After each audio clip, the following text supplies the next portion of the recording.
మాజీ ఎంపీ బోయినపల్లి వినోద్ కుమార్ నిన్న చేసిన వ్యాఖ్యలకు రాష్ట్ర రవాణా బీసీ సంక్షేమ శాఖ మంత్రి పొన్నం ప్రభాకర్ కౌంటర్ ఇచ్చారు.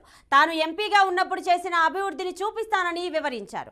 సిద్దిపేట జిల్లా హుస్నాబాద్లోని ఎమ్మెల్యే క్యాంపు కార్యాలయంలో మంత్రి పార్టీ కార్యకర్తలతో కలిసి పూజలు నిర్వహించారు. ఈ సందర్భంగా మంత్రి మాట్లాడుతూ వినోద్ కుమార్ 5 సంవత్సరాలు ఎంపీగా 5 సంవత్సరాలు ప్లానింగ్ బోర్డు చైర్మన్ గా ఉన్నప్పుడు ఏం అభివృద్ధి చేశారని ప్రశ్నించారు.